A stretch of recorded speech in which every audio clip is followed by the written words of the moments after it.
Bienvenidos entonces a un segundo encuentro del ciclo Bases para un Acuerdo Constitucional, en el cual conversaremos sobre el rol de la derecha en este nuevo ciclo político. Mi nombre es Isabel Labó, soy historiadora en la Universidad Católica y magíster en Comunicación Estratégica de la misma universidad. Actualmente me desempeño como investigadora en el Instituto República y estaré moderando este panel.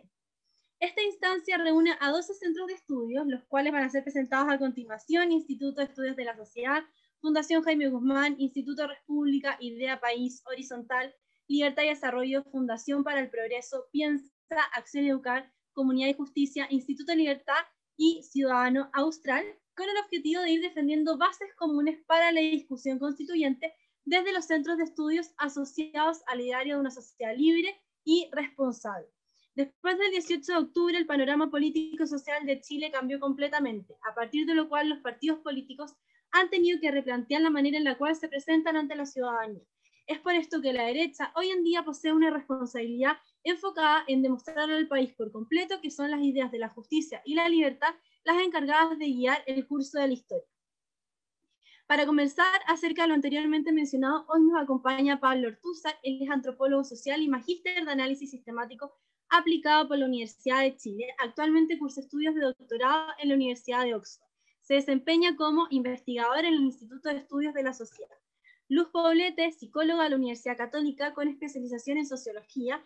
Además cuenta con un postítulo en terapia familiar y de pareja y actualmente se desempeña como colaboradora en Horizontal. Claudio Arquero es licenciado en Filosofía por la Universidad Metropolitana de Ciencias de la Educación, es magíster en Filosofía de la Universidad de Chile, magíster en Filosofía de la Universidad Católica y doctor en Filosofía de la Universidad Católica, y actualmente se desempeña como director de formación en la Fundación Jaime Guzmán. Pablo Rodríguez es cientista político de la Universidad Central de Chile y actualmente se desempeña como encargado del área política electoral del Instituto Libertad. Andrés Barriento, ingeniero civil en obras civiles de la Universidad de los Andes, es diplomado en gestión de la construcción de la Pontificia Universidad Católica de Chile y actualmente se desempeña como director ejecutivo de Ciudadano Austral. Damos inicio entonces a este segundo ciclo en el cual los expositores tendrán para comenzar 5 minutos para presentar, para luego así dar inicio a una conversación entre ellos y luego a las preguntas. Le recordamos al público que puede hacer llegar las preguntas por el chat o por la parte de preguntas y respuestas también, para que yo las pueda ir revisando. Les agradezco entonces a los invitados por estar acá y damos inicio con Pablo Ortúzar.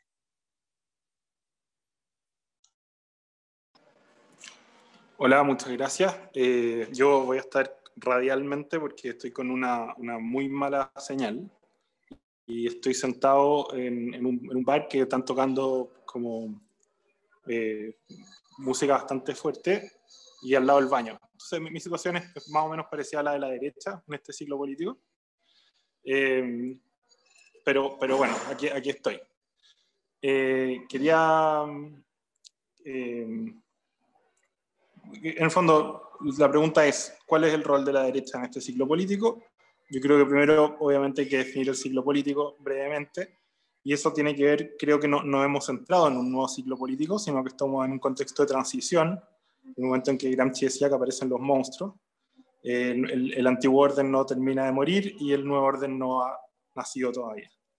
Estamos en un momento populista, la distinción central es élites y pueblo, con un fuerte discurso anti-élite, pero es un discurso que a la vez no parece moralizante, porque lo que se busca de alguna manera es una venganza simbólica y una revancha, que muchas veces busca un empate hacia abajo. En el fondo, si los ricos pueden robar, si los ricos pueden esquivar la ley, si los ricos pueden, yo también.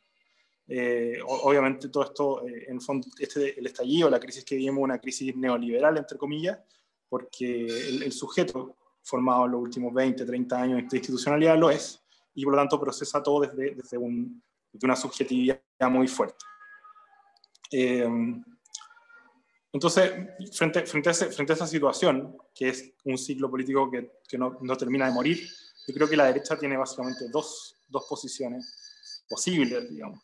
Una sería algo así como un populismo que tendría que ser cristiano y al mismo tiempo de libre mercado, que suena como una mezcla muy complicada cuando uno la plantea en términos teóricos, pero creo que en el plano de la práctica es menos complicada.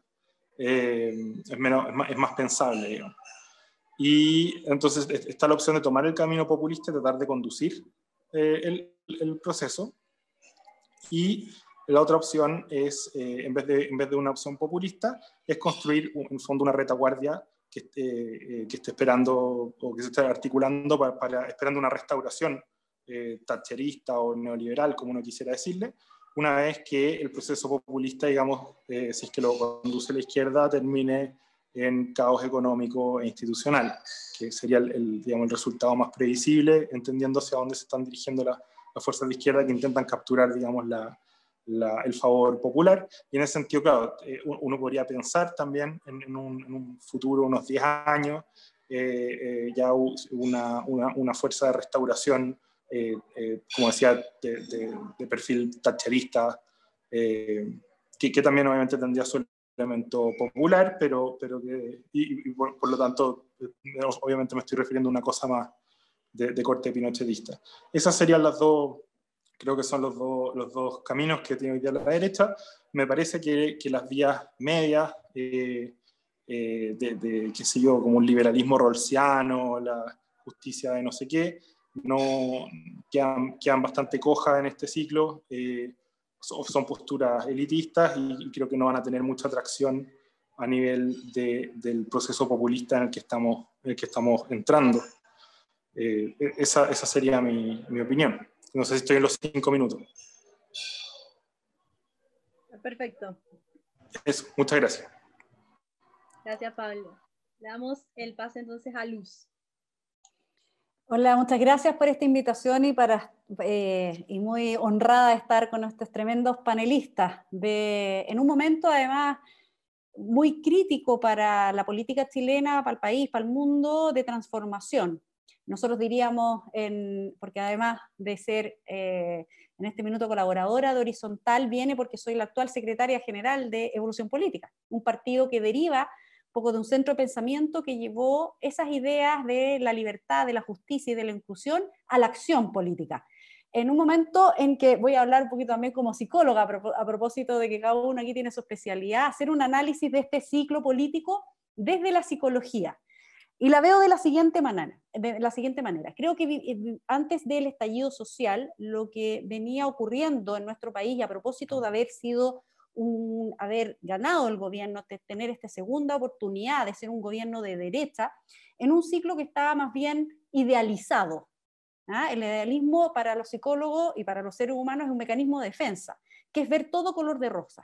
Decía el mismo presidente, recordaremos antes de eso, que vivíamos en un paraíso, que estábamos en una burbuja, que el primer gobierno de Sebastián Piñera fue el de los mejores. Todo eso dentro de un idealismo de tener una base sólida económica, de tener una institucionalidad que más o menos funcionaba, o que creíamos que funcionaba también de manera sólida, ¿verdad? Y que socialmente, si bien habían brechas, hay vacíos, había mucho por mejorar, todavía queda pobreza, habíamos avanzado mucho, había habido un progreso en los últimos 30 años. Todo aquello cae, se derrumba este idealismo socio-psicopolítico el 18 de octubre, con lo cual nos pilló, y todo lo dijimos, y todo lo analizamos, y todo lo vivimos así, como un balde de agua fría, como algo que no esperábamos, no a ese nivel de salida a la calle, no a ese nivel de demandas sociales, no a ese nivel incluso de violencia, y por supuesto de crisis que nos derrumbó esta burbuja idealizada de este ciclo político. Nosotros ya veníamos también analizando dentro de ese ciclo que más desde la derecha al menos, como lo habíamos visto, que estamos dentro de la política dura, contingente, diaria, que siempre se ve desde adentro, no desde afuera, por eso me interesa mucho escuchar este análisis que estamos realizando, verlo desde afuera, es que efectivamente estábamos en una ciernes de esta institucionalidad que se nos viene abajo, o sea, estamos en una crisis institucional, una crisis democrática, de qué es la democracia hoy día, y dentro de esa crisis, ¿cuál es el modelo? Porque la izquierda hablaba de que el problema todo es el modelo económico neoliberal, Y desde nuestra perspectiva, al menos de la que analizábamos desde horizontal y desde evolución política, desde Evópolis, era que en realidad el que había fallado ha sido el modelo político, no solo el económico, que le repercute al modelo social, que le repercute al modelo económico, pero finalmente el que estaba en crisis, el que está en crisis, y que tenemos que ver cómo salimos y cuál es el rol de la derecha para salir de esta crisis, que efectivamente es un ciclo. Yo ahí coincido con Pablo de que estamos en medio, estamos en esta transición. Yo le llamo el proceso de transformación, el proceso de evolución, y volviendo a mi análisis psicológico de esto, volviendo a lo que llamamos en psicología la reparación. En psicología, la mente humana, para poder defenderse, obviamente, de cuando se cae el idealismo, es, frente a la reparación, hacer una reparación maníaca, que es, compremos regalos, tratemos de enmendar con cosas simples, con lo más popular, que muy bien analizó Pablo, y probablemente todos coincidimos, la reparación maníaca en la política sería el populismo, ¿verdad? Que puede ser de extrema derecha o de extrema izquierda. Y desde la reparación hay otra que se llama la reparación neurótica, que es la más normal, porque para los psicólogos no existe la normalidad, a propósito también de la pandemia, de esta crisis que estamos viviendo. Efectivamente la reparación puede ser neurótica, que es tratar de llegar al diagnóstico, al fondo del asunto, reconocer dónde están nuestras propias falencias como derecha, las falencias de la institucionalidad tal y como la conocemos hoy, y por lo tanto también tal y como conocemos hoy la democracia o los aspectos democráticos, para poder hacer esa transformación, esa evolución que creo, y aquí podemos coincidir o no, el proceso constitucional nos puede llevar a un buen desarrollo de esa transformación, de esa evolución, y como he denominado hasta ahora, esa reparación política. No sé si ahí estoy, Isabel, en mis 5 minutos. Están todos muy bien en los tiempos. Ya de hecho, les sobra 1 minuto a cada uno todavía. Mira, yo no sé si quieres agregar algo más o le damos el pase a Claudio. No, dicho eso, como para cerrar, creo que el proceso constituyente o constitucional nos puede llevar a que esa reparación, más que hacer una reparación maníaca, populismo, ahí puede llevarnos a una buena evolución y transformación hacia otro ciclo político donde la derecha tiene que tener un rol claramente protagónico. Perfecto. Claudio, te damos el pase a ti. Bien, gracias. ¿Me escucha? ¿Sí? Sí, se escucha. Bien, ya. Lo primero que uno debiera preguntarse, como ya se ha adelantado,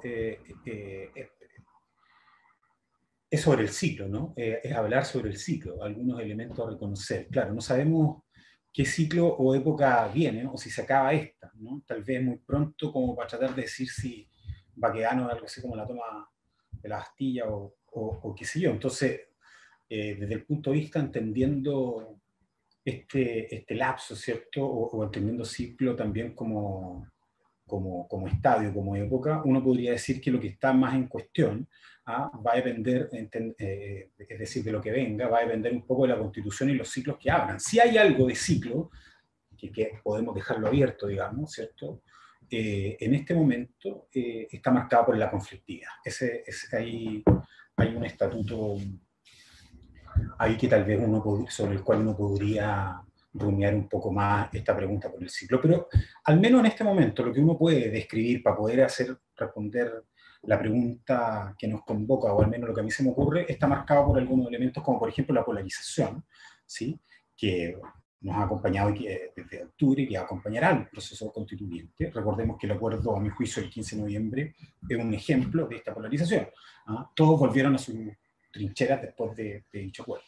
Otro elemento es la ideologización, ¿no? Lo cual implica lamentablemente un reduccionismo de la realidad, ¿no? La complejidad de nuestros problemas va a ser y va a seguir siendo resumida o reducida a consigna, y eso es un elemento a considerar para tratar de hacerse cargo de la pregunta, insisto, que nos convoca. Esto, de otro lado, va a abrir paso a ofertones, ¿no? A intentar congraciarse con la ciudadanía, y a una tentación, a una mayor tentación, si ustedes quieren, populista, apostando, ¿cierto?, a una identidad común que se sustenta en conflictos contra élites, lo que hemos visto hasta ahora, apropiándose de conceptos o de términos como pueblo y qué sé yo, digamos, El canal que debería seguir utilizándose, ¿no? ante esta ausencia de marco antropológico que nosotros, o esta liquidez, digamos, de un marco antropológico y una carencia de gramática común o métodos, digamos, común, seguirá siendo la emocionalidad, ¿no?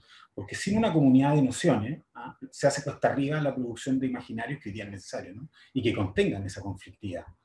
Solo la emoción se autorreproducirá, a mi juicio. Y otro elemento a no olvidar de este momento que nosotros pasamos, que marca este momento, ¿cierto? Es el atentado a los cimientos de la democracia representativa. Me refiero, por ejemplo, a la línea del 8, al respeto por la institucionalidad, la libertad de expresión, por ejemplo. Bien.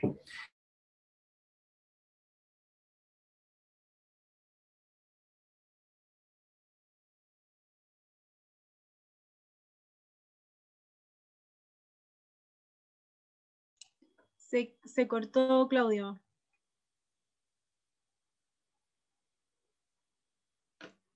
Voy a desconectar. Ahí volvimos.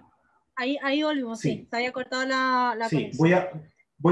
¿Les parece que corte el video para poder tener menos, más corto? Entonces, bueno, hecho esta descripción, uno debería preguntarse si, para poder seguir avanzando, ¿no? Si es que existe primero, ¿no? Existe un proyecto común en lo que nosotros llamamos derecho.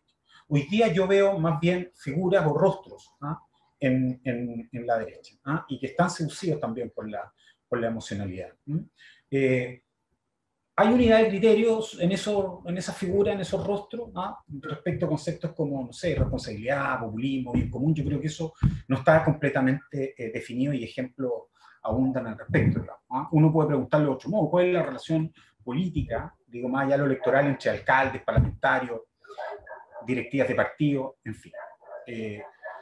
Bueno, al parecer esto último para mí es medular para poder construir una narrativa, ¿cierto?, detrás de un proyecto que esté conceptualizado por todos. Y entendiendo todo esto como problema endogámico, de los cuales debiera hacerse cargo el sector, uno ahora podría preguntarse, o podría tratar de, o una vez que se hagan cargo de esto, uno podría seguir avanzando en construir, ¿cierto?, un rol como lo que se ha dicho sector, como derecha. Y a mí me parece que eso debería, en la medida que lo anterior esté resuelto, pasar primero por impulsar un discurso de la responsabilidad. ¿Qué implica esto? Evitar ser una derecha que aspire a ser validada bajo la lógica de la izquierda.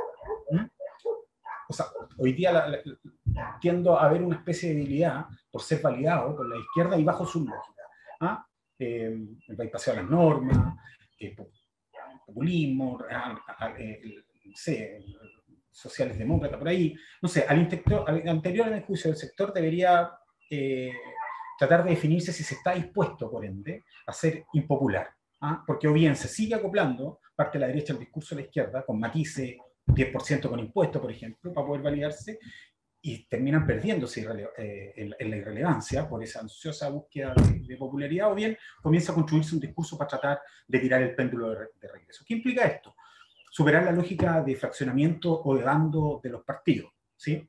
Si esto no cambia, porque que a mi juicio hasta ahora es altamente probable por lo que ocurra dentro, entonces yo creo que los partidos van a pasar, algunos al menos, ¿no?, a catapultarse como parte del problema. No ser parte del problema, sino que catapultarse.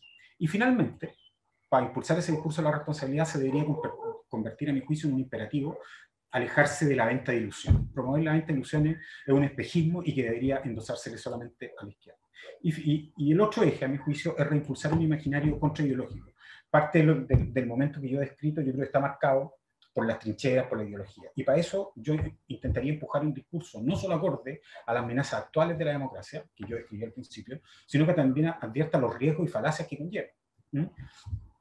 Y finalmente, para mí, desideologizar implica también, desideologizar la política, despegar la política de esa emocionalidad de la que se sirve el populismo que busca aunar a las multitudes contra un adversario común.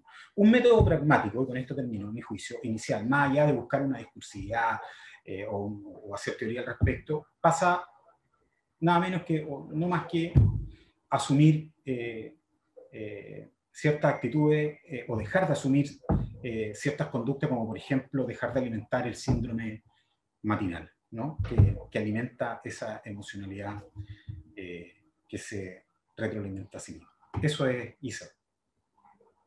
Muchas gracias, Claudio.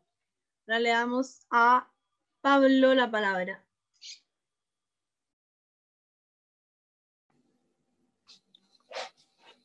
Bueno, agradecer la invitación y saludar al resto de los panelistas. Creo que la mirada que tengo yo al menos es un poco distinta, pero la forma de iniciar es un poco diferente, pero tiene que ver con que las coaliciones de los partidos grandes tienen el objetivo de lograr mayorías, y ese tiene que ser siempre el norte. O sea, podemos discutir los medios, los fines, cuáles son los caminos que nos van a llevar a hacer gobierno, por ejemplo, pero creo que la nota distintiva tiene que ser esa, que como Chile Vamos o sectores más cercanos a la derecha, tienen como gran objetivo conseguir el poder, conseguir gobernar.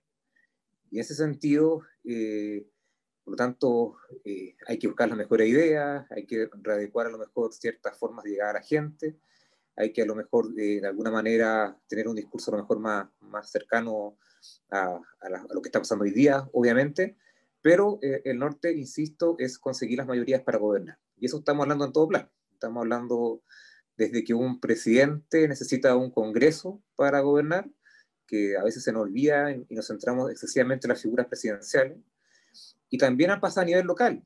Por ejemplo, cuando nos fijamos mucho en quién va a ser alcalde o cuántos son los alcaldes de cada partido al final de una jornada electoral, pero se nos olvida muchas veces cuántos concejales obtuvimos en la misma elección.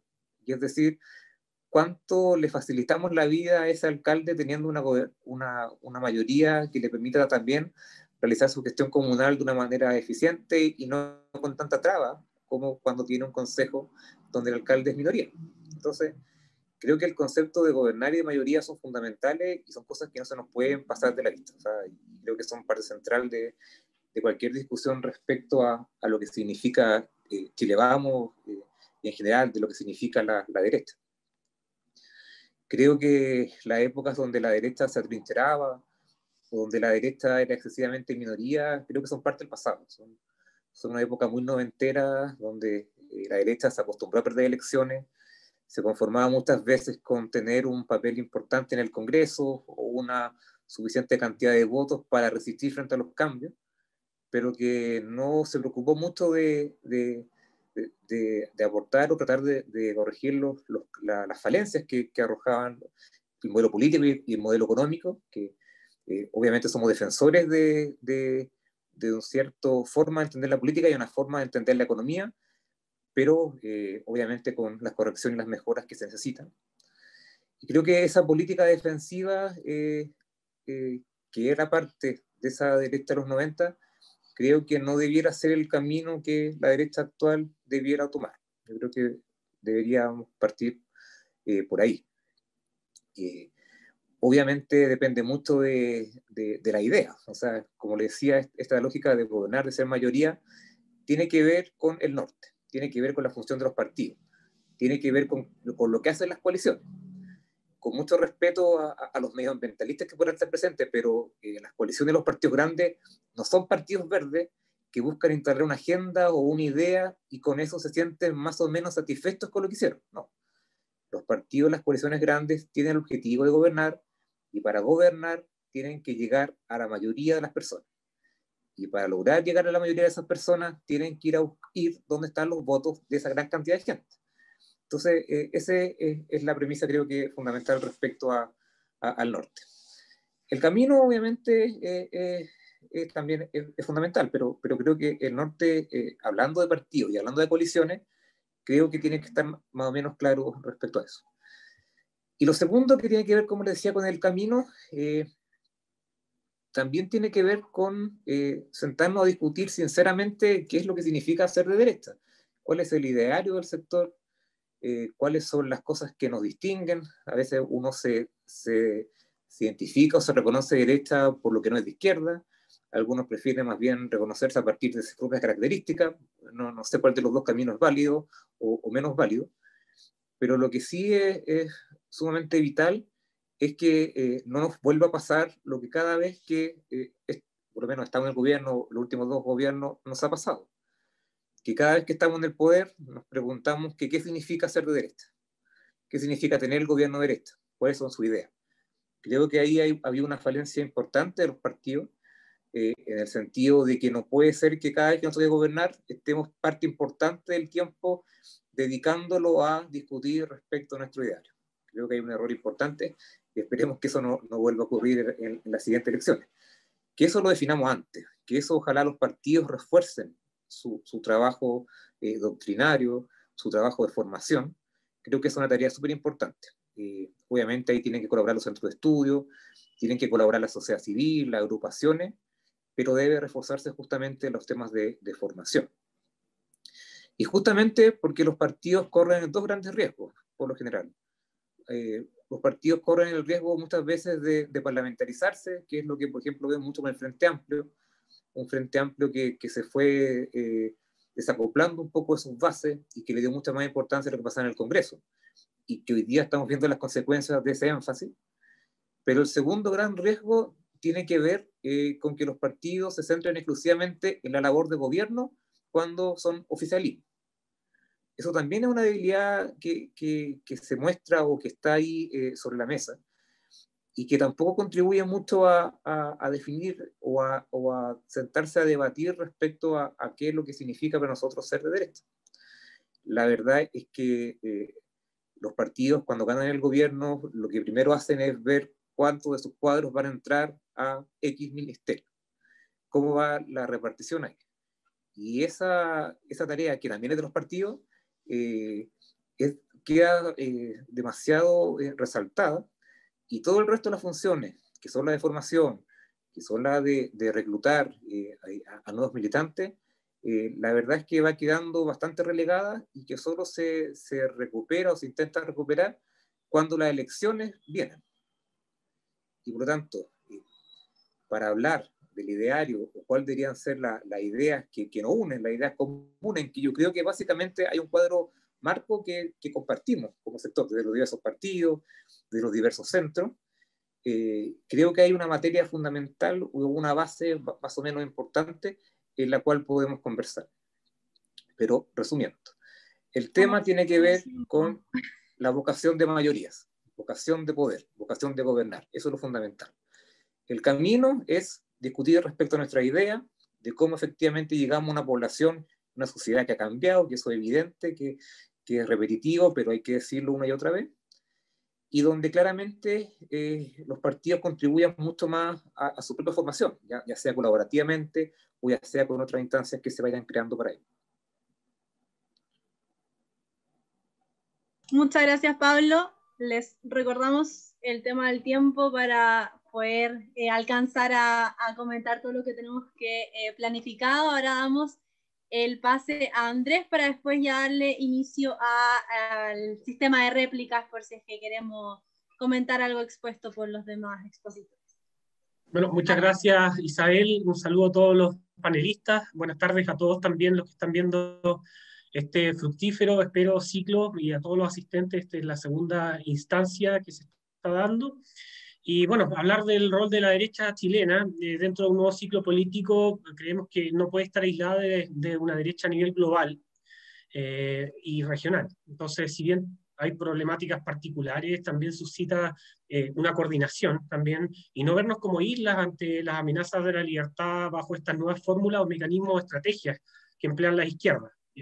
Estamos viendo que las democracias liberales, como las hemos concebido últimamente, están en deterioro, y no solo por caprichos o desaciertos de determinados gobernantes, sino también por un fenómeno que podríamos ver como multiplexo, donde podemos incorporar injerencias, intereses estratégicos, geopolítica, manipulación de datos personales, lobby, mercantilismo propio de Latinoamérica. Y sumado a lo anterior también no podemos dejar pasar a nuestros adversarios. ¿A quién nos enfrentamos? Las izquierdas, o mejor dicho, los enemigos de la libertad, que ellos tienen una agenda, la han sistematizado, la han trazado mediante objetivos y fechas, mediante teoría y praxis, con manipulación del sentido común, construcción de hegemonía, para ponerlo en términos gramscianos. En enero del 2005, en el libro de Memoria y Identidad, Juan Pablo II ya nos advertía que decía que era legítimo preguntarse si no estamos frente a otras formas de totalitarismo, falazmente encubierto bajo las apariencias de democracia, refiriéndose, por ejemplo, a las agendas top-down, impuestas por lobbies o algunas agencias supranacionales. Ahora bien, aquí la pregunta es, ¿cuál es la postura de nuestra heterogénea derecha frente a esto? ¿Vamos a cuestionar en base a la evidencia estos agenciamientos? ¿Qué vamos a decir sobre la soberanía nacional o también sobre la soberanía de nuestras vidas, nuestras formas de vivir, como señala Deleuze? Un año tardó, por ejemplo, la centroderecha señalar que la izquierda está perpetrando un golpe de Estado, blando, como sea, o un golpe de Estado posmoderno.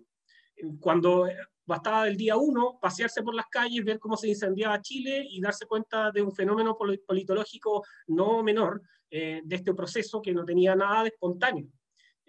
Lo digo porque yo estuve ahí en las calles viendo esas manifestaciones y esa producción teórica en la práctica. Entonces hay una producción teórica constatada con la realidad y podíamos ver y constatar líneas de fuga de Deleuze-Guattari hasta el tradicional o clásico lucha de clases de Marx en los rayados, en los comunicados, en los gritos, en los cánticos, etc.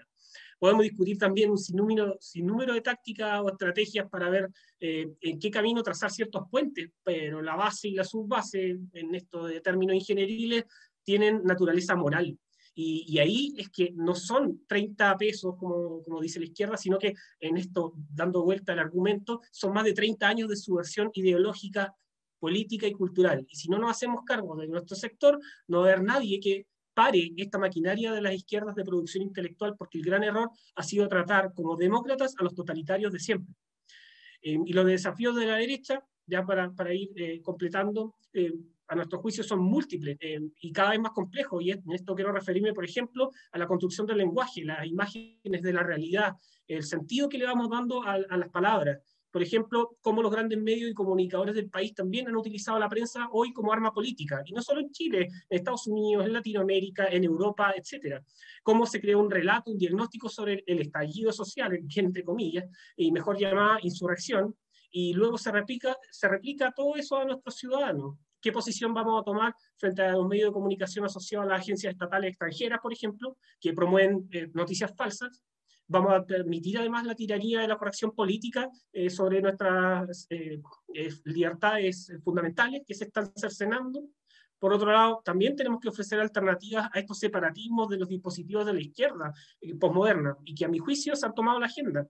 Me refiero a feminismo, indigenismos, políticas identitarias, ecologismo radical, antiespecismo, colectivos artísticos, flujos insurreccionales marginados, desadaptados. Y no lo digo porque son minorías, sino que es porque esas minorías han tomado la agenda política y hoy gobiernan ellos. Entonces, inclusive estos grupos ven a delincuentes como sujetos políticos. Entonces, son preguntas más profundas que tenemos que hacer. En tercer lugar, ante los avances y las respuestas de la tecnocracia, por ejemplo, a los problemas de salud y la seguridad, ¿cuál va a ser la posición de nuestro sector frente al transhumanismo? No he escuchado ninguna palabra sobre ello. Una realidad del desarrollo acelerado, además, que esta discusión enmarca más allá de izquierdas y derechas, sino entre transhumanistas versus bioconservadores. Y esto estoy citando al mismo Guido Girardi, que preside en el Congreso el tema de la tecnología y de estos congresos que hace anualmente. Entonces, la derecha tiene algunas pulsiones incipientes para un nuevo ciclo, ya lo decía Claudio, lo decía también Pablo, se esbozan partidarios de la libertad que son nacidos en democracia, no cargan con esa mochila del pasado, controlan gran parte de las redes sociales, medios alternativos también.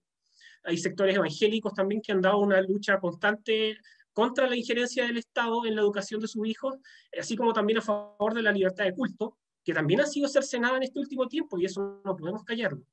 Más de 15 iniciativas también que se agradece, y centros de estudios promotoras de la libertad que no existían antes, entre otras novedades de distintos grupos universitarios.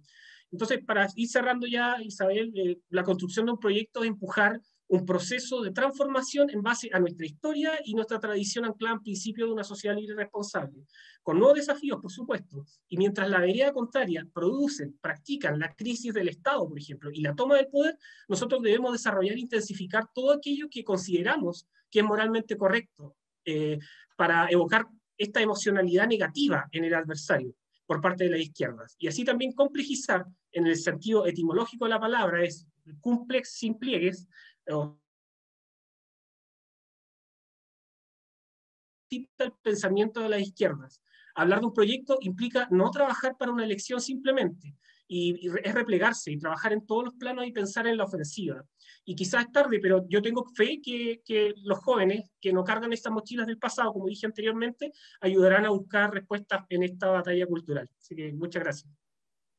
Muchas gracias, Andrés. Ahora vamos a dar inicio a una contraargumentación o una respuesta de los expositores. ¿Les parece que sigamos en el mismo orden para dar así sus opiniones? Y les recuerdo también el tema del tiempo para que respetemos los tiempos y podamos también terminar a la. Así que le damos inicio a Pablo para que Pablo Ortúzar comience con su nuevo espacio de argumentación. Y así seguimos en el mismo orden que estábamos.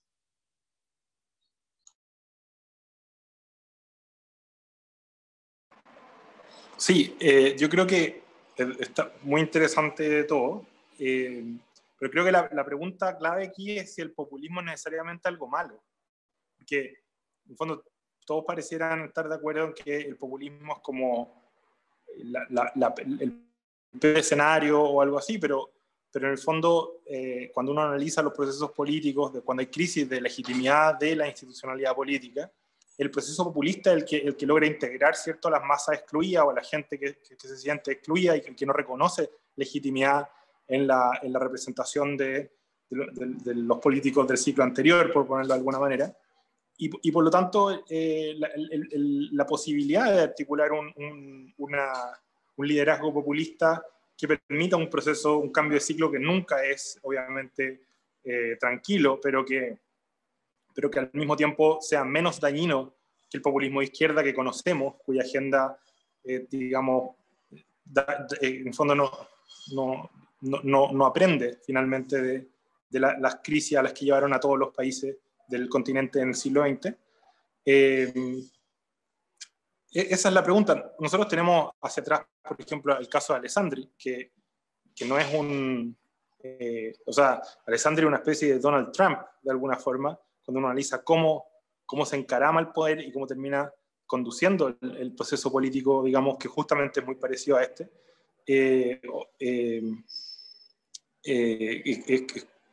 Y bueno, yo creo que no, en el fondo, llegar y decir que el populismo es maníaco o que es malo de por sí y que es un problema, es entrar un poco en negación frente a la situación en la que estamos.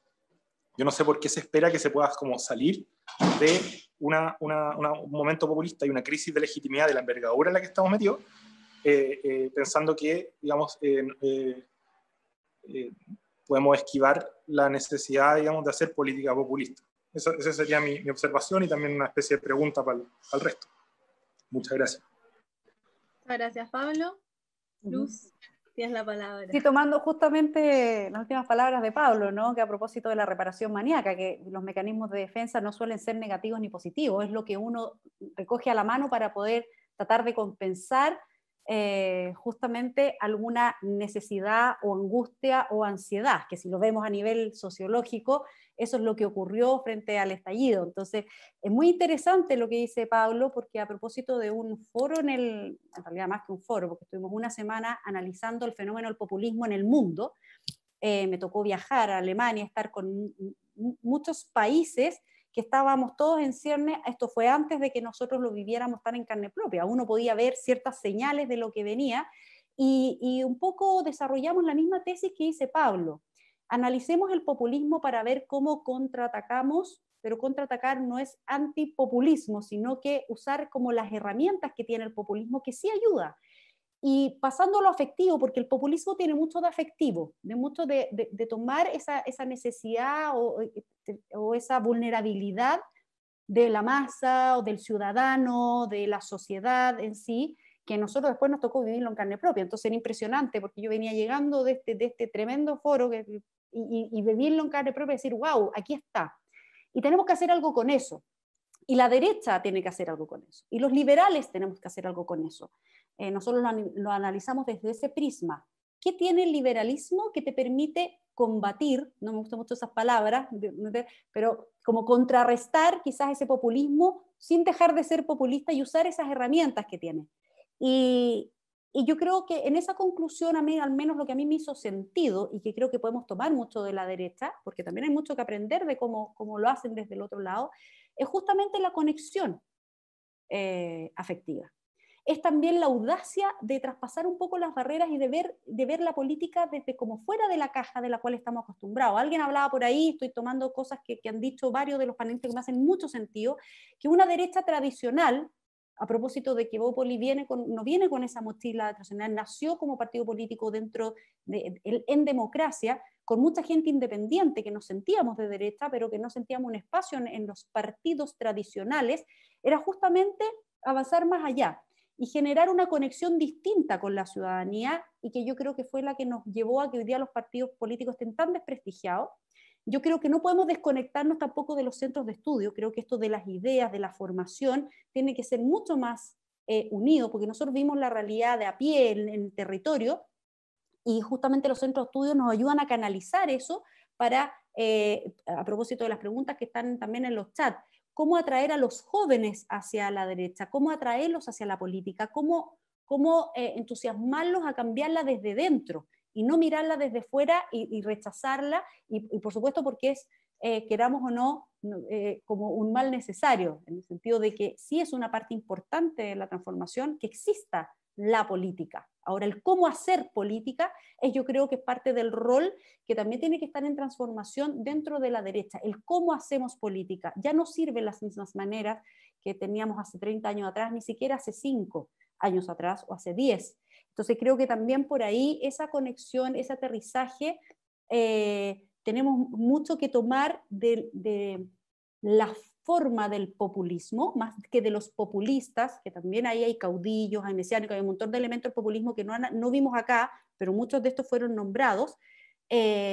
También los medios de comunicación, también mucho el fenómeno Twitter, por ahí se hablaba del fenómeno matinal, de cómo hacerlo para realmente poder generar las transformaciones hacia algo positivo y no hacia el extremo, ¿verdad? No quiero ser fatalista con esto, suelo ser muy optimista, pero no caer tampoco en el caos o en el pánico que pueda generar que finalmente nos entreguemos a la izquierda o se pierda todo.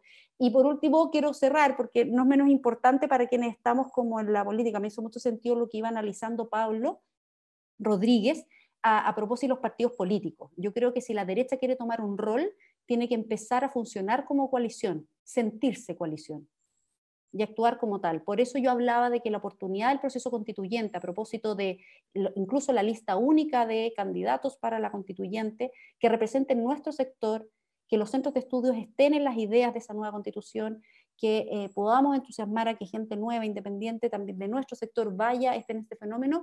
Creo que es algo que nos ha dado hace muchos años, no sé si se ha dado este fenómeno de poder agrupar realmente a todo el sector en un proyecto común, que es ojalá volver a gobernar, por supuesto, lo decían también, pero también estar presente en este proceso de transformación social, político y constitucional, que es un poco lo que viene a simbolizar esta transformación. Yo creo que no nos sentimos coalición, no vivimos como coalición, estamos todavía muy parcelados, cada uno en su nicho mirándose el ombligo, incluso siendo gobierno, no hablamos de nuestro gobierno, porque es de Chile Vamos, ¿te fijas? Entonces hay cosas que hay que afinar en este rol, en este nuevo rol de la derecha, en este también nuevo ciclo político. Yo sé que debo estar dentro de los tiempos, entonces no me quiero explayar. Muchas gracias, Luz. Ahora le damos el espacio a Claudio para que haga su contraargumentación o comente algo que haya quedado ahí. Sí, a ver, dos cosas. A propósito de la reflexión a la que se nos invita sobre populismo, bueno, lo primero que yo complejizaría, o trataría de complejizar, es el hecho de que, bueno, entendiendo que es un concepto polisémico, ¿no? Pero el hecho de tratar de aunarse junto a un pueblo, ¿cierto? ¿Ah? Es hoy día algo que a mí me parece problemático, en tanto yo no sé si se puede hablar hoy, dado el momento que pasamos, dado los diferentes tópicos sobre los cuales se va construyendo el llamado, o el apresurado llamado estallido social, entendiendo que en lugar de banderas de Chile hayan banderas negras, banderas mapuche, banderas de los equipos. Yo no sé si es tan sencillo hoy día hablar de pueblo en Chile. Eso a mí se me vuelve problemático hoy día. Eso es lo primero. Segundo, uno podría reconocer que algunos populismos, bueno, que los populismos buscan un nosotros. Y ese nosotros, a mi juicio, en vez de abrir la democracia, tiende a entenderla también como un campo de antagonismo, ¿no? Y no de colaboración, de un desarrollo, si tú quieres, de la virtud, el acercarse al bien común. Entonces también se me vuelve un poco problemático ahí tratar de resolver una apertura a priori al menos respecto de los canales positivos que podría tener el populismo, ¿no? Y lo otro se me olvidó. Respecto al populismo voy a decir algo más, pero honestamente se me olvidó. Y lo que sí le quiero decir algo más, comentar brevemente algo que dijo Pablo en el sentido de tener, Pablo Rodríguez, tener vocación de mayoría. Yo creo que si hay algo que hoy día debiera incluirse también en la reflexión, y que yo no lo consideré, al menos entre el sector, es repensar la aproximación con el poder. Yo no digo que no haya que llegar al poder ejecutivo, pero yo creo que hay que darle una vuelta más de cabo a la aproximación respecto al poder. O sea, no estar en ningún lugar. A propósito de eso que decía Pablo Rodríguez, cada vez que llegamos al poder nos preguntamos qué es ser de derecha, y me pareció muy buena frase, por lo demás. Pero no estar en ningún lugar, que es como algo que nos ocurre, es un espejismo, ¿no? Es un espejismo que nos va a hacer padecer en el futuro. O sea, yo considero necesario reflexionar sobre lo que se va a entender por influencia, por la capacidad de convencer, e impulsar cambios bajo el alero de ciertas ideas que creemos que hay que mantener. Y esto lo digo en virtud, con esto termino, ¿no? de que hoy día o de aquí en más hablar de democracia va a tener un peso más sustantivo del que tiene ahora. Va a ir más allá de que la voz democracia va a sonar no solo a administración del Estado, ¿no? Como una normalidad, si ustedes quieren, ya dada, sino que más va a sonar a nuevo modelo, a rol del Estado, y en fin. Y para cerrar el tema del autoritarismo, que ahora me acordé, del populismo, entender que hay distintos populismos, ¿no? Y todavía no sabemos cuál puede hacerse del poder, si ustedes quieren, ¿no? Uno puede ser un autoritario, ¿no? Hay populismos de derecha e izquierda, como se ha dicho, qué sé yo, entonces eso.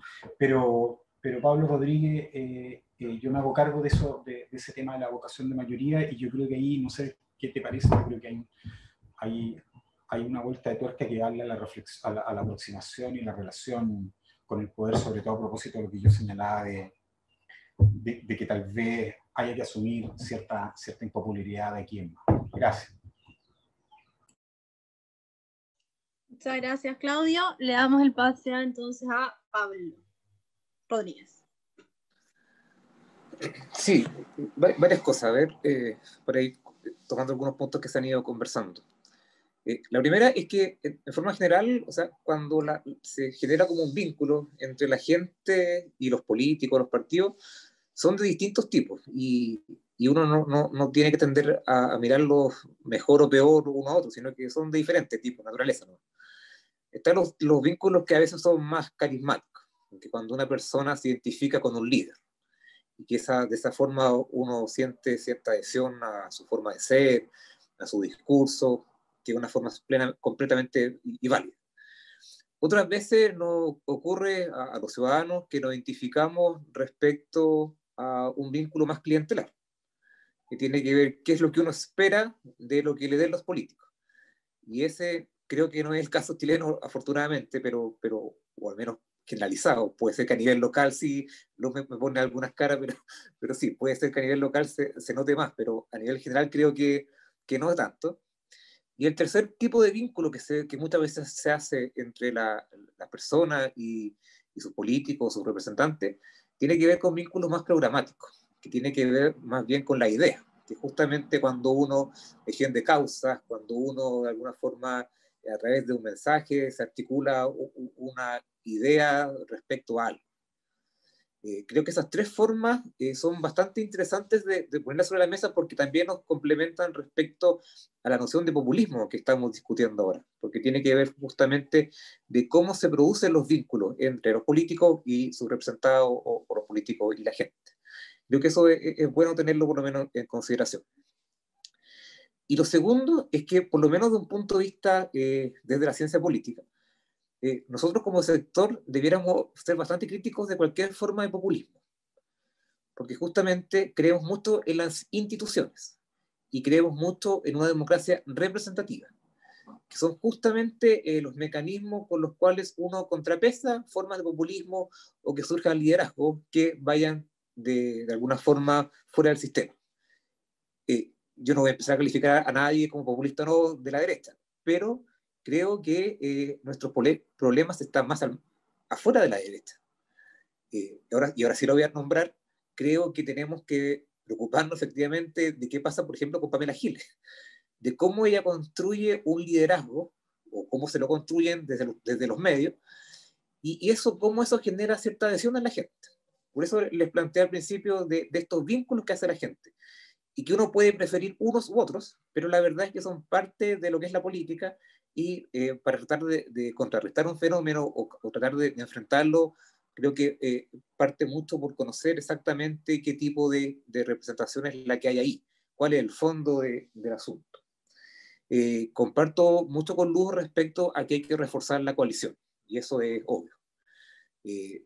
Pablo Ortúzar fue partícipe de este documento que se hizo al principio, que era mucho más de ideas, que le daba un contenido muy sustantivo a lo que era Chile Vamos el 2016-2017, y que lamentablemente no prosperó como muchos esperábamos que tuviera la fuerza para darle un paraguas común a una coalición, sea el nombre que tuviera, pero que fuera de derecha.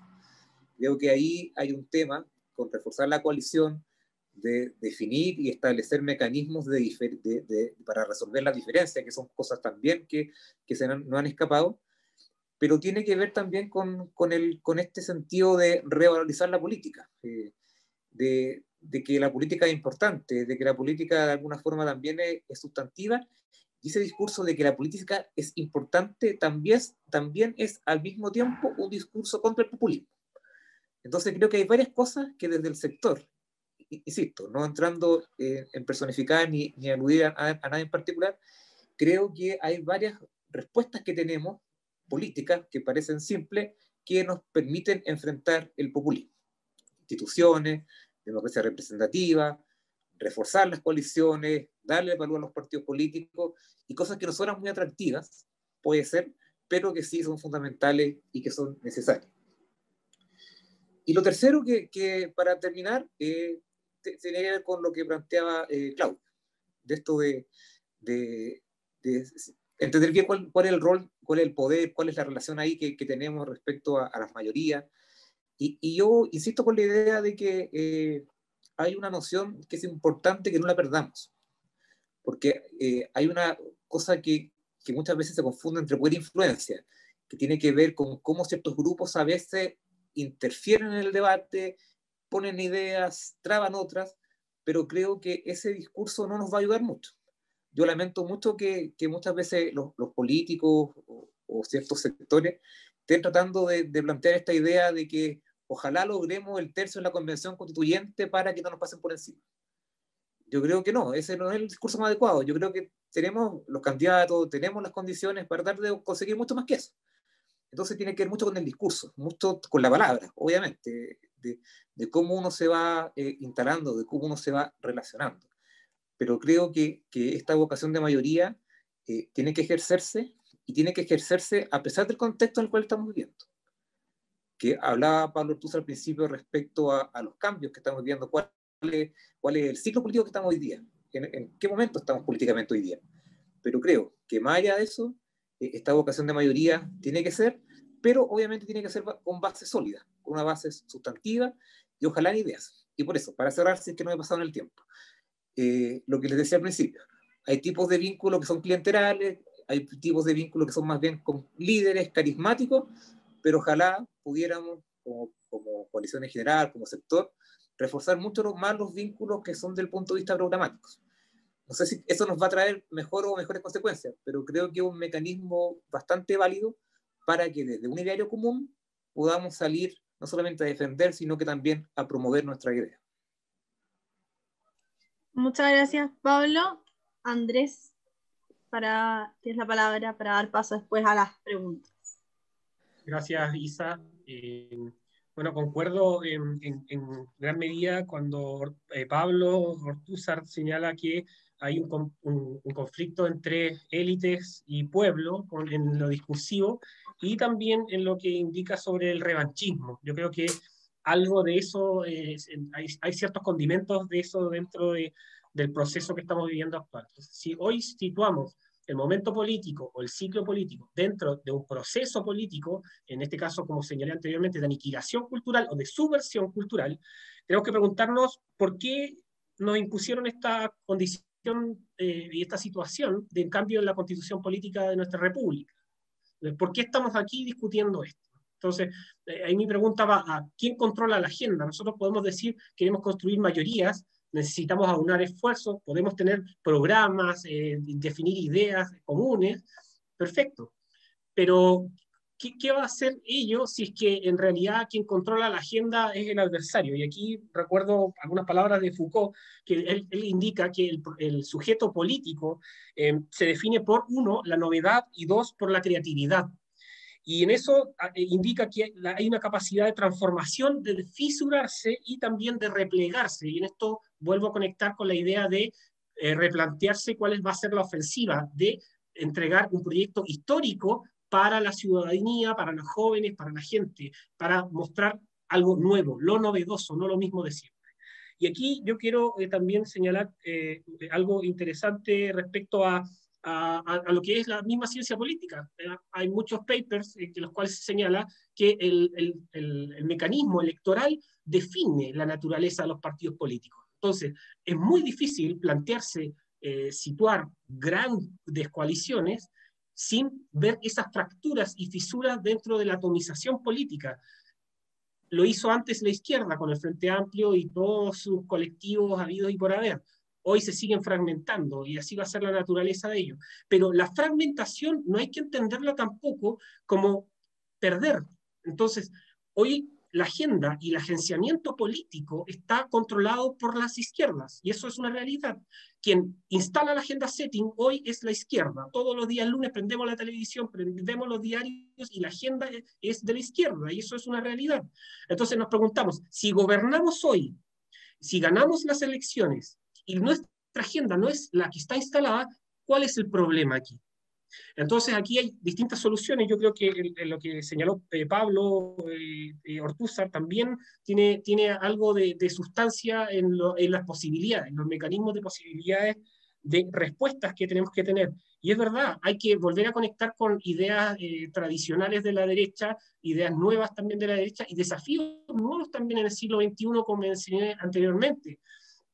Yo creo que si no hay producción formativa de los cuadros políticos fuerte en las regiones, en las comunas, en los concejales, en los alcaldes, y eso llevarlo también a los conglomerados políticos, ya sea en formación, más antiguos, etcétera, no vamos a tener contracultura.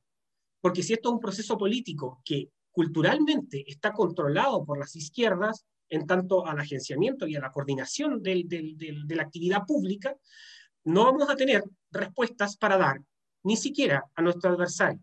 Así que yo quiero cerrar con eso, porque yo creo que en gran medida lo que estamos viviendo hoy en Chile es un proceso de crisis moral, y esta crisis moral también está dado por dónde ha apuntado la flecha a la izquierda. Y yo creo que en esto, siendo majaderos, ellos han escrito unas decenas y cientos de libros, podríamos decir, sobre cambio de la Constitución. Nunca han querido esta Constitución. Entonces, no podemos decir, y no podemos venir a decir hoy día, en el año 2020, que no veíamos venir este proceso.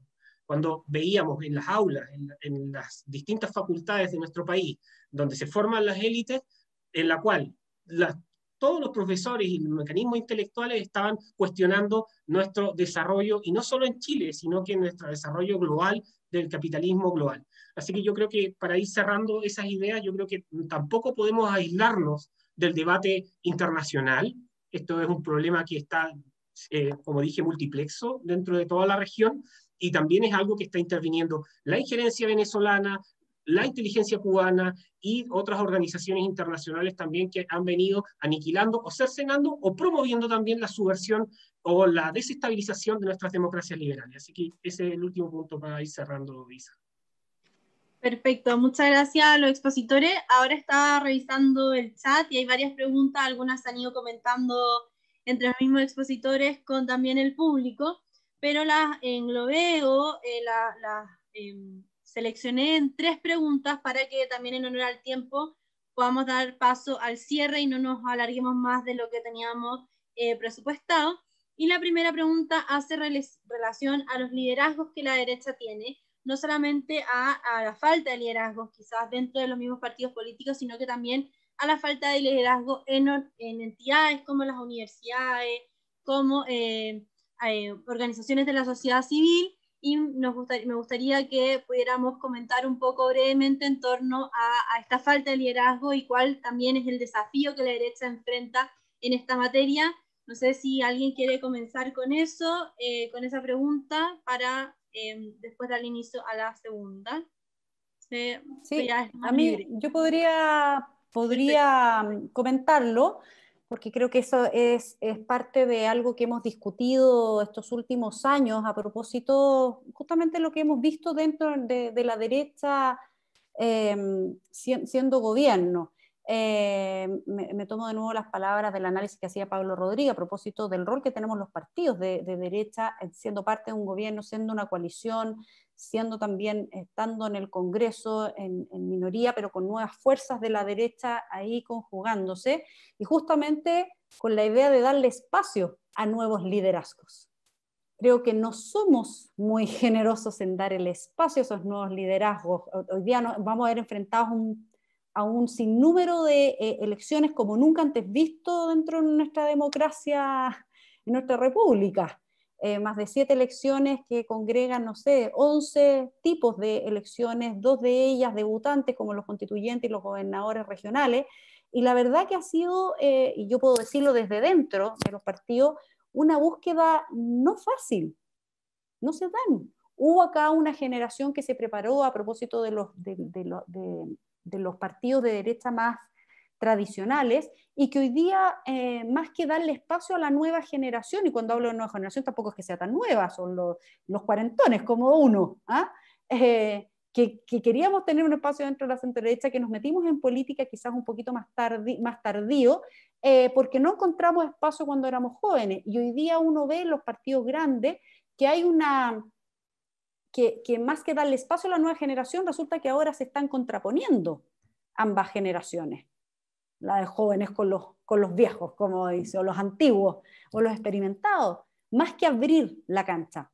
¿Para qué decir a los partidos que somos nuevos, que traemos nuevas caras, nuevos rostros, nuevos liderazgos, no para competirle a los propios de la derecha, sino que para poder abrir ese espacio y agrandar la cancha? Tiene que ser una torta más grande, no que nos repartamos la misma torta. Y eso ha sido muy difícil a propósito de reforzar un sentido verdadero de coalición. Cuando aparecen nuevas fuerzas dentro de la derecha, yo la entiendo como una manera de oxigenar la derecha, volverla a pensar a propósito de qué es lo que es derecha, que también ha surgido acá. Me parece también una discusión tremendamente interesante que no hemos hecho. Vivimos en la contingencia. No somos capaces de detenernos un minuto y pensar por sobre eso. Por eso para mí los centros de estudio son tan importantes, porque nos ayudan a detenernos y hacer estos análisis y poder pensar en los nuevos liderazgos. Yo creo que estamos al debe con nuevos liderazgos, estamos al debe con estar en los espacios universitarios cada vez más. Nosotros hemos querido hacer un trabajo en eso, porque el 70% de los centros digamos, de las directivas dentro de las universidades son de izquierda, el 70% son de izquierda. Entonces creo que ahí hay un espacio donde tenemos que llegar y no lo hemos hecho, estamos al debe, y ahí se une con algo que también se ha dicho en esta discusión, que tiene que ver con que si tenemos ideas y esas ideas realmente estamos convencidos de ellas y que son positivas para una sociedad, tenemos que generar el proceso de formación y de un semillero de derecha. Un semillero de derecha, no solamente un semillero partidario. Creo que acá muchos porque también tenemos que decir las cosas positivas. Yo creo que el hecho de que existan hoy día varios centros de estudios que se preocupan de eso, de esa formación, ha sido tremendamente relevante, porque nos quedamos, hay un vacío, hay como una generación perdida, por así decir. Y tenemos que ahora concentrarnos en este nuevo ciclo político, la derecha sobre todo, en la identificación, en la formación y en la proyección de esos nuevos liderazgos. Isa. Perfecto, muchas gracias. Vamos a la segunda pregunta. Si alguien quiere agregar algo también lo puede hacer. Por favor les pido que seamos conscientes con el tiempo también ahora que queda poquito y para que los expositores que se tienen que ir un poquito antes lo puedan hacer.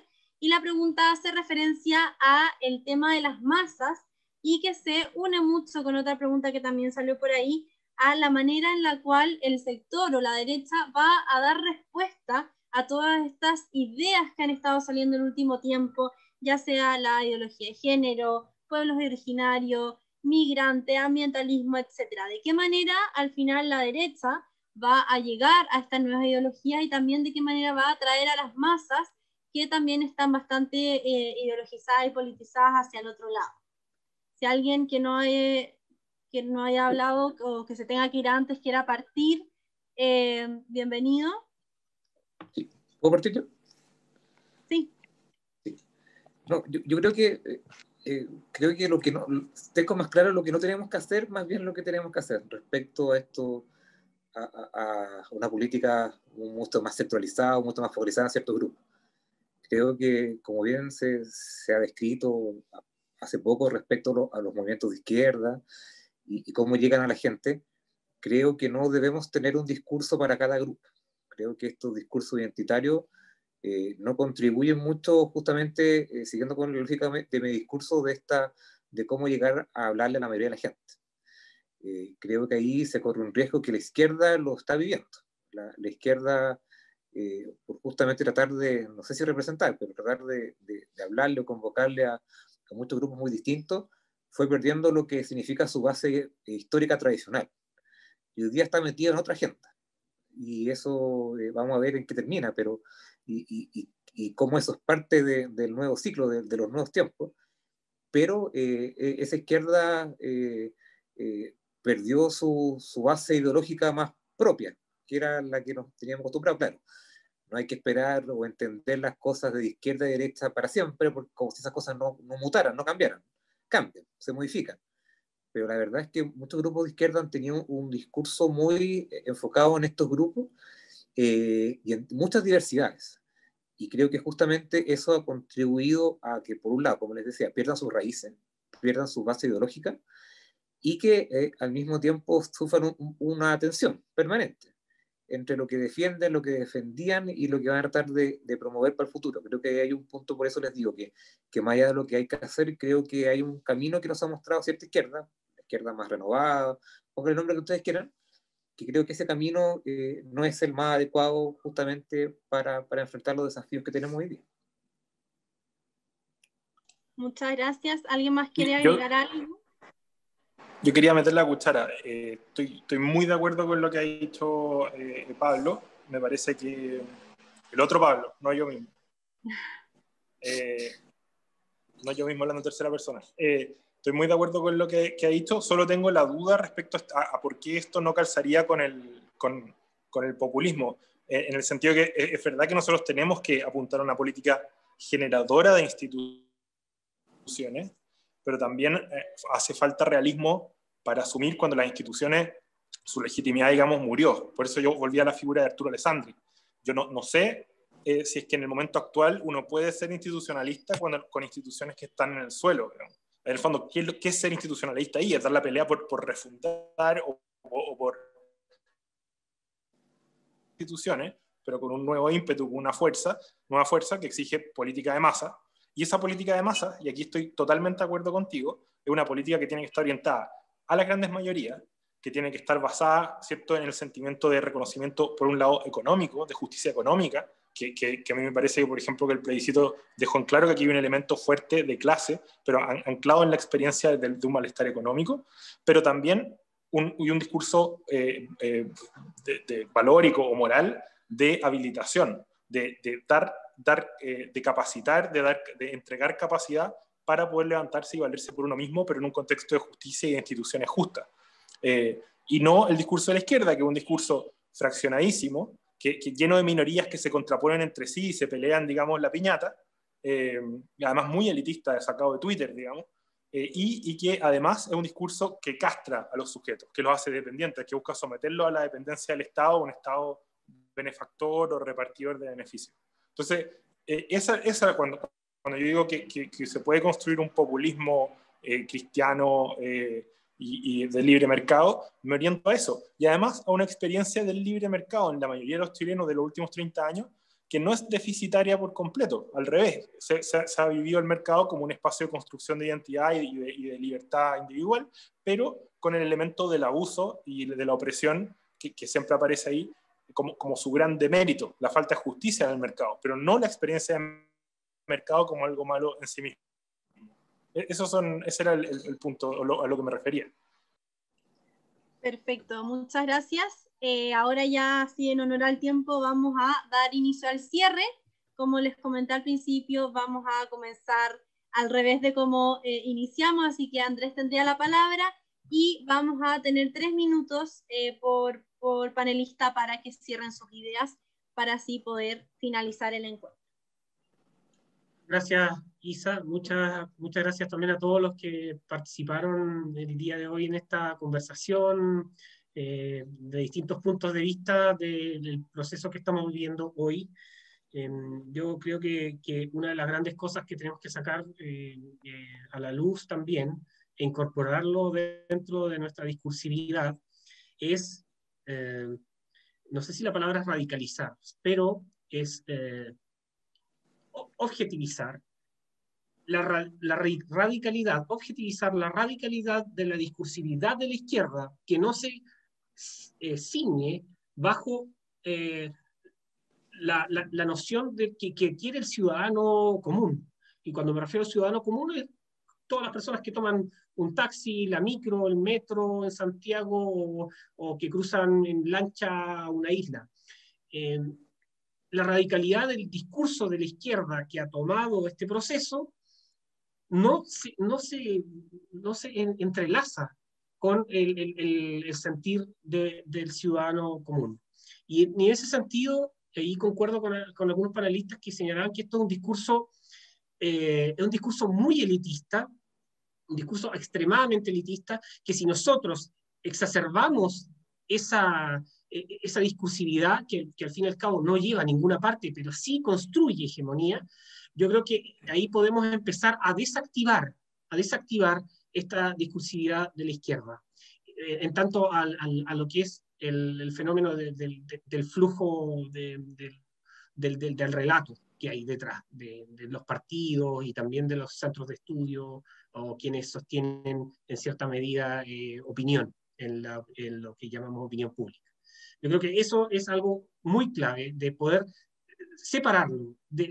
Por ejemplo, las temáticas de género, estas cuestiones, cuando uno empieza a naturalizar a los padres de que a sus hijos les van a enseñar educación sexual a los 5 años, ¿de qué estamos hablando? Entonces, cuando me dice una amiga que es madre, me dice, oye, yo tengo pensado enseñarle estos temas a los 11 años, 12. Bueno, este elitismo que se da dentro de la discursividad de la izquierda tenemos que desactivarlo, desatornillarlo y presentarlo a los demás. Yo creo que eso es clave y yo creo que ahí hay algo que hemos pecado en nuestro sector, es no estudiar tampoco al adversario. Podemos leer miles de libros de teóricos de derechas, de liberales, austriacos, etcétera, o conservadores, pero tampoco nos vemos y empezamos a ver la naturaleza del discurso de la izquierda.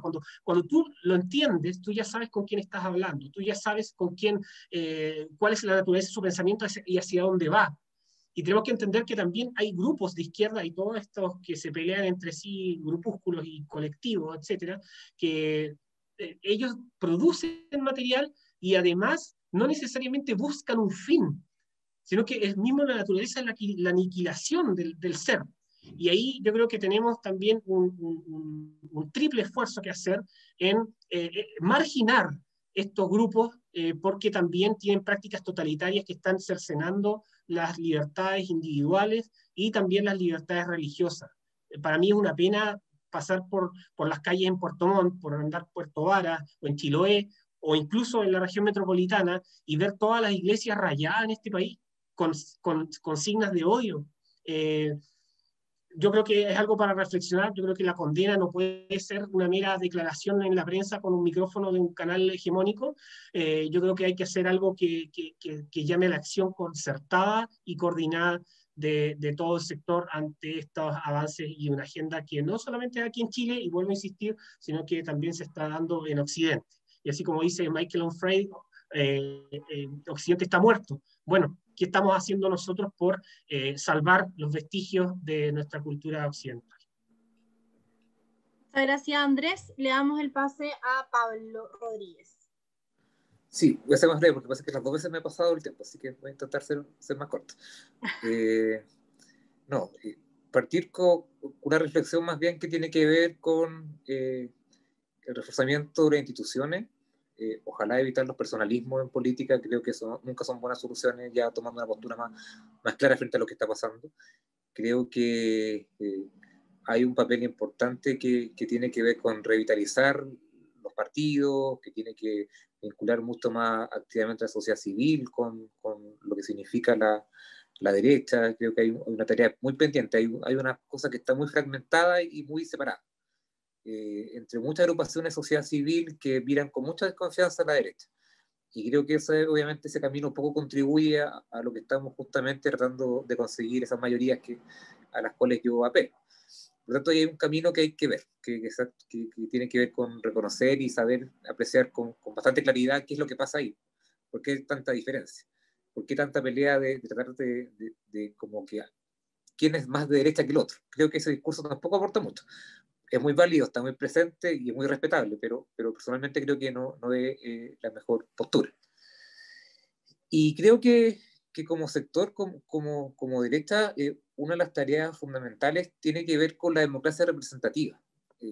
Una cosa que parece que bueno, una cosa fundamental porque justamente le da valor a las instituciones, le da valor a los partidos. La verdad es que está en amenaza permanente desde lo que hemos visto en el último año y medio.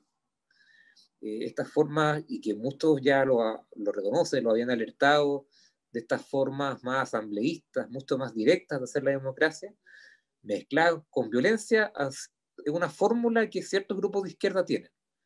Y hay que hacerle el contrapeso desde el punto de vista del énfasis y resaltar el valor de la democracia representativa para un país.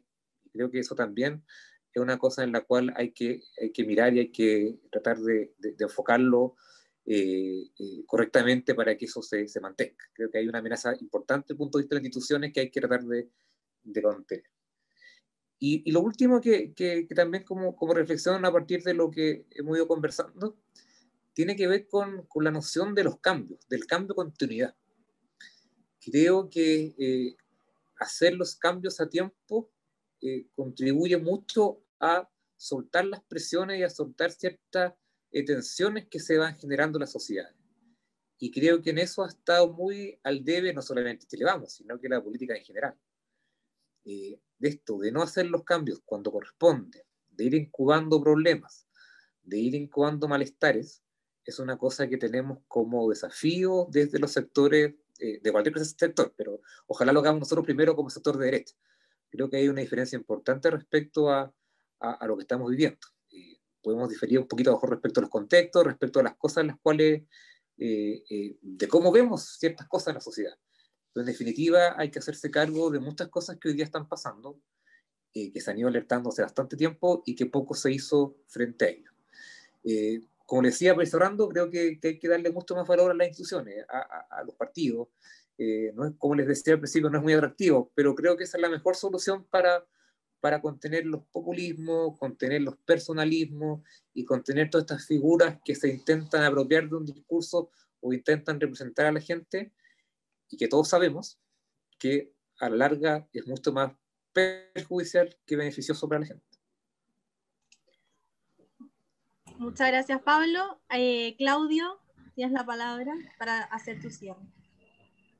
Sí, muy breve. Yo creo que si hay algo que ha dejado claro... ¿Me escuchan? Sí. Sí. Ya. Si hay algo que ha marcado este panel de conversación es que hay ciertos términos, ciertas ideas que pareciera ser que no están claras y que son flotantes, ¿no? Y que no se van a resolver aquí ni mucho menos, pero yo me hago cargo de esa constatación desde el punto de vista de la necesidad de que necesitamos una comunidad de nociones. Sin eso es difícil no solamente armar un proyecto político, sino que además en un imaginario de posverdad, de identidades vaporosas, de nuevos clivajes y de todo lo que sabemos que importa el estadio por el que pasa Occidente, hace más necesario hacernos cargo de ese déficit de nociones comunes o de gramática común, y sobre todo por las amenazas que nos acechan hoy a nuestra democracia, ¿no? Yo creo que una de ellas es el reduccionismo de la complejidad de los problemas que nosotros tenemos. Yo creo que si lo que va a reunir a un, comillas, nosotros, bajo el concepto de pueblo, se constituye por emociones y pasiones, entonces ese mismo concepto puede, como yo decía, reconstituirse innumerables veces, digamos, ¿no? Y cuando se presuponen, no sé, nociones antropológicas que no recurren a criterios basados en el binomio verdad, falsedad o bien o mal, por ciertas características que entregaba yo, ¿cierto?, del estadio por el que pasamos, y la emocionalidad, entonces la regla que va a cruzar la posibilidad de la vida social, entonces la concordia política va a seguir en graves problemas. Y por la sencilla razón de que no va a haber una estructura por la cual contener las conflictividades que se desatan en esta realidad vaporosa. Yo no dejaría de... Quería hacer el punto sobre eso. Muchas gracias, Isabel. Debo desconectarme. Muchas gracias, Claudio. Y le damos el pase a Luz para que haga el cierre y ya finalizar este panel. Sí, bueno, de todo lo muy interesante que hemos escuchado hoy, uno además se va como con la tarea, ¿no? Cuando te toca estar dentro del partido político, ser parte de la coalición, ser parte de un gobierno, creo que nos tenemos que hacer cargo. Hemos estado mucho tiempo mirando las cosas desde afuera y es re fácil hacerlas, te lo dice una psicóloga que ve las cosas de afuera, te lo dice una consultora, por 20 años miré las cosas de afuera, intervine en las organizaciones y uno se sale y ahí dejar que las cosas pasen y después volver a analizarlas. Creo que cuando uno está desde adentro, el desafío que tenemos como derecha un poco para hacer complementar desde el otro lado, en la mirada que nos muestra Andrés en su conclusión, yo prefiero la mirada más de ver a la izquierda y cómo hacerlo yo creo que primero vernos desde adentro de la derecha. Volvernos a preguntar, la legítima pregunta, pensando en este nuevo ciclo social y obviamente político, ¿por qué estamos en política? ¿Es como un medio? ¿Es un fin en sí mismo? A propósito del poder que hablábamos, a propósito de seguir gobernando, a propósito de tener vocación de mayorías, a propósito de transformar una sociedad. Hay que volver a preguntar. Y cuando uno se pregunta por qué estamos en política, ¿cómo nos involucramos más y qué es ser de derecha en esta política, en esta coalición y reforzar la coalición? Estoy haciendo como esa conclusión pensando en varias cosas que se han dicho. Me hace mucho sentido hacer la diferencia entre la identificación y formación y proyección de liderazgo versus los personalismos, versus los caudillos, versus estos mesías, a propósito del populismo y su concepto de seguir a un líder que reúne una serie de características y habilidades para las cuales uno se siente atraído como el salvador de lo que pueda pasar, y eso ocurre en ambos lados. La renovación y el no tenerle miedo al cambio, a propósito también de lo que escuché, de estas nuevas ideas, de volver a repensar la derecha sin miedo a hacer algo distinto, audaz, atreverse a pensar más en el futuro que en el pasado de lo que fue. Creo que ahí tenemos que estar muy conectados los partidos con los centros de estudio, lo dije antes, y también en la forma de hacer política. Creo que la relación con la sociedad civil, con la persona, con la relación con el ciudadano, cambió. espera otra cosa. Y sin por eso desestimar lo que hemos dicho, que es fortalecer nuevamente las instituciones que están definitivamente en crisis. Tenemos que asumirlo, tenemos que ver cómo las volvemos a sostener, ¿verdad? Para que sostengan el Estado y la República de Chile, a propósito de lo que decía Pablo Rodríguez, pero no por eso, no por no fortalecer esa institucionalidad y nuestra democracia representativa, de nuevo, volver a pensar qué es representativa. ¿Estamos realmente representando los políticos a esa ciudadanía? De la cual yo creo mucho, en la democracia representativa, y tenemos que rescatarla, pero para rescatarla tenemos que repensar cuál va a ser la relación desde la política con esa ciudadanía, poder involucrarla más, porque está muy desilusionada de la política, y creo que eso también es responsabilidad de todos, y por supuesto, cuando hablo de esta responsabilidad, la asumo como sector, de una derecha y de una derecha liberal. Creo que por ahí van mis reflexiones, mis conclusiones y, por supuesto, los desafíos. Muchas gracias, Luz. Bueno, les agradecemos a todos los panelistas que estuvieron hoy día con nosotros por su exposición y también por esta instancia de poder conversar acerca de estos temas tan relevantes en el escenario actual chileno. Le damos las gracias también a todos los espectadores, a quienes se fueron conectando, y los dejamos invitados para el próximo miércoles a las 19 horas también para hablar sobre el rol y modernización del Estado.